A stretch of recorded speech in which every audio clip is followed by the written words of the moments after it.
Good afternoon ladies and gentlemen.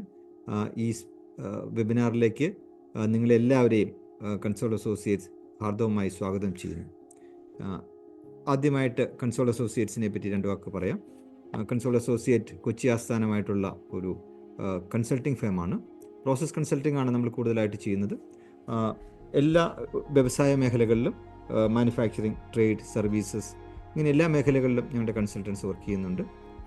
ഇന്ന് നമ്മളോടൊപ്പം നമ്മുടെ ഒരു ടോപ്പിക് ഇതാണ്: finding the right ERP, ensuring a seamless implementation for construction business. ഇതിനെപ്പറ്റി സംസാരിക്കാൻ വേണ്ടിയിട്ട് നമ്മളോടൊപ്പം ഉള്ളത് നിഷ KR ആണ്. നിഷ KR സീനിയർ കൺസൾട്ടൻറ്റ് ആണ് കൺസോൾ അസോസിയേറ്റ്സിൽ. Nisha, hearty welcome. Thank you Roy.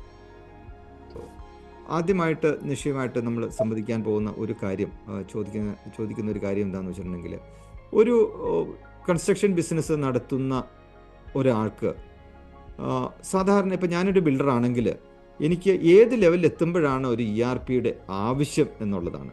എനിക്ക് ERPയുടെ ആവശ്യമുണ്ടോ? അല്ലെങ്കിൽ കാരണം ഇന്നലെ വരെ എനിക്ക് ഒരു കുഴപ്പമില്ലാതെ പോയിക്കൊണ്ടിരിക്കുകയാണ്. എന്തിനാണ് പിന്നെ ഒരു ERP അല്ലെങ്കിൽ എൻ്റർപ്രൈസ് റിസോഴ്സ് പ്ലാനിങ് അല്ലെങ്കിൽ ഒരു സോഫ്റ്റ്വെയർ ടൂളിൻ്റെ ആവശ്യം എന്താണ് എന്ന് പറയാമോ? അല്ലെങ്കിൽ അത് ഏത് സ്റ്റേജ് എത്തുമ്പോഴാണ് എനിക്ക് ഒരു ബിൽഡർ എന്ന നിലയ്ക്ക് ഇതിൻ്റെ ആവശ്യം വരുന്നത് എന്നൊന്ന് പറയാമോ?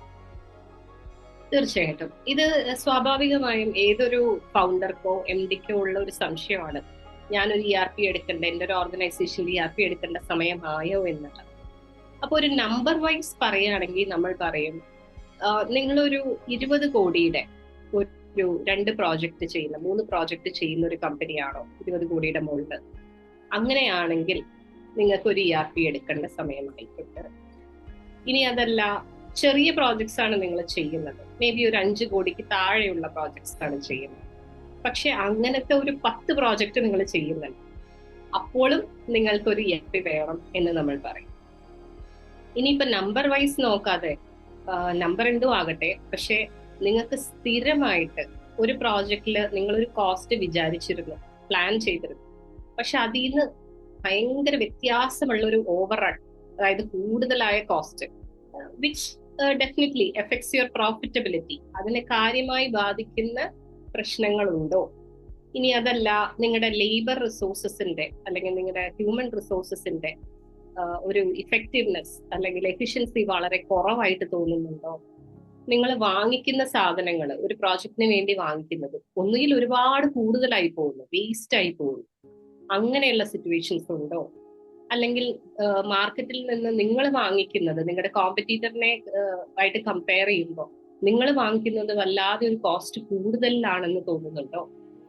ഇങ്ങനെയുള്ള സംശയങ്ങൾ അല്ലെങ്കിൽ ഇങ്ങനെയുള്ള ചോദ്യങ്ങൾ നിങ്ങൾക്കുണ്ടെങ്കിൽ ഡെഫിനറ്റ്ലി നിങ്ങളൊരു ERPയിലേക്ക് പോകേണ്ട സമയമായിരിക്കും.